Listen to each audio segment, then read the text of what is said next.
L'arbre à grand-père. Une histoire de Daniel Fossette et Claire Legrand. Chapitre 1. Un grand-père sur une branche. Sabrina, Cassandre, Erwan, qu'est-ce qu'un arbre généalogique? La maîtresse pose parfois de drôles de questions. Et toi, Ousmane, sais-tu ce que c'est? Moi? Je connais le pommier du jardin de Monsieur Prosper, un gros châtaignier tordu, et même des saules qui pleurent. Mais un arbre génépalogique, je n'en ai jamais vu. D'ailleurs, j'en suis sûr, personne dans la classe n'en a entendu parler. À part Sophie, bien sûr. Elle a sûrement appris le nom de tous les arbres de la Terre par ordre alphabétique. Tiens, justement, c'est elle qui répond. Comment? Elle dit que c'est un arbre où l'on met les grands-pères et les grands-mères. Oh là là, pauvre Sophie. Il a dû lui pousser un bonsaï dans la tête. Cela nous fait bien rire. Mais la maîtresse répond qu'elle a raison. Ça alors, des grands-pères et des grands-mères perchés sur des branches. Qu'est-ce qu'ils font là? En tout cas, mon grand-père ne voudra jamais monter dessus, c'est sûr.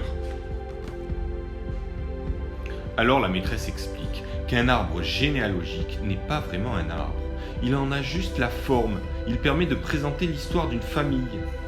Et elle nous demande d'apporter une photographie de nos parents, de nos grands-parents et de les interroger sur leur vie. Pour papa et maman, pas de problème. Mais pour grand-père, catastrophe. Comment le convaincre que ma maîtresse veut sa photo? De retour à la maison, je la lui demande quand même. Il me regarde droit dans les yeux et il me dit « Jamais personne ne m'aplatira sur une image, même pas ta maîtresse. »« Mais, grand-père, c'est juste pour la mettre dans un arbre. »« Un arbre? Elle veut accrocher ma photo à un arbre, mais je vais lui dire 2 mots. »« Justement, elle veut aussi que tu lui racontes ta vie. » Alors là, grand-père se calme. Il adore parler de lui. « Ah, tu pourras lui dire qu'il y a très longtemps, j'habitais un petit village en Afrique, très loin d'ici, mais très près du désert. N'oublie pas de lui raconter aussi que j'étais forgeron. Je fabriquais des lances et des outils. Mais tu ne m'écoutes pas? La vie de grand-père me passionne d'habitude, mais aujourd'hui je me sens embarrassé. Je réalise que je devrais parler de ma famille devant toute la classe. Grand-père, j'ai peur que les autres se moquent de moi. Tu es le seul grand-père qui s'appelle Karamoko.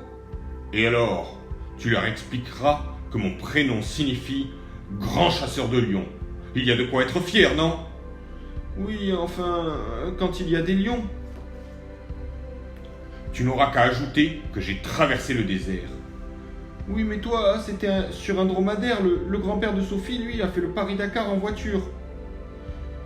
Dis-leur que la nuit, je sais me guider grâce aux étoiles. Et ici, les rues sont éclairées, tu sais. Et si tu parlais de mon couscous, je sais bien le faire, non? Oui, mais tu le manges avec les doigts. À la cantine, tu te ferais gronder. Non, le mieux, ce serait que je dise que tu t'appelles Maurice et que tu es charcutier, comme le grand-père de Julien. Dis, tu es d'accord, grand-père? Moi, charcutier? Oh, file d'ici avant que je ne te transforme en saucisson. Je sens bien que je suis injuste avec grand-père. Ah, les histoires de famille, c'est vraiment compliqué. Chapitre 2. Le coup du tam-tam. À l'école, les copains racontent la vie de leur grand-père fermier ou de leur grand-mère boulangère. Moi, je regarde en silence mon arbre généalogique. Je lui ai dessiné juste un tronc. J'aimerais bien me cacher derrière. Mais la maîtresse insiste. L'histoire de votre famille a commencé bien avant vous, et vous la continuerez à votre façon. Si vous l'oubliez, elle se perdra. Savoir d'où l'on vient, c'est comme avoir des racines. Et les enfants, comme les arbres, ont besoin de leurs racines pour grandir. Mais d'abord, j'ai une surprise pour vous. Quelqu'un a souhaité venir vous parler de tout cela, et j'en suis très heureuse.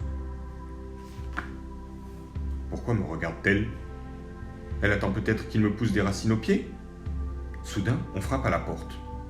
Entrez, dit la maîtresse ravie, et la porte s'ouvre. Grand-père, mais que fait-il ici? Il entre dans la classe avec son tam-tam et son boubou. Je suis le grand-père de Ousmane. Je m'appelle Karamoko, ce qui veut dire grand chasseur, dit-il en m'adressant un clin d'œil. Je viens vous raconter une histoire que le vent du désert m'a apportée. Boum, boum, boum. Son tam-tam résonne aussi fort que mon cœur. À chaque coup, je m'enfonce un peu plus sur ma chaise. Ah, le désert. Savez-vous qu'il n'y a rien de plus beau au monde et rien de plus terrible aussi? Car le désert avance toujours plus loin et transforme en poussière tout ce qu'il touche. Et rien ni personne ne l'arrête. Bien sûr, les hommes et les animaux ont essayé, mais le désert a continué d'avancer.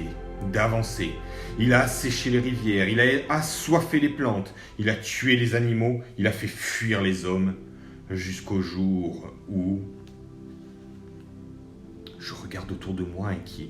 Que pensent les autres? Mais tous les élèves écoutent mon grand-père, bouche bée. Jusqu'au jour où, dit-il, quelqu'un a eu l'idée de demander l'aide des grands arbres. Ils ont accepté. Ils se sont serrés très fort les uns contre les autres jusqu'à former une forêt. Ils ont enfoncé leurs racines très profondément dans la terre et ils ont attendu courageusement. Le désert s'est approché d'eux. Mais jamais il n'a pu traverser la forêt. Et savez-vous pourquoi les arbres ont réussi? Dans la classe, personne ne le sait, même pas Sophie. Mais tous réclament la suite de l'histoire. Je me sens rassuré et même un peu fier. Alors le tam-tam résonne et mon grand-père ajoute: parce qu'un arbre qui a des racines solides est plus fort que tout. Plus fort que la soif, plus fort que la peur, plus fort que le désert. Au fait, est-ce que vos arbres ont tous des racines? Demande-t-il malicieusement. Discrètement, je me dépêche de prendre mon crayon et d'ajouter à mon arbre des racines et des branches. Sur la plus grosse d'entre elles, à la place de la photo, j'écris Karamoko. Quelle chance tu as, Ousmane, dit Sophie. Moi, j'aimerais bien avoir un grand-père qui raconte des histoires.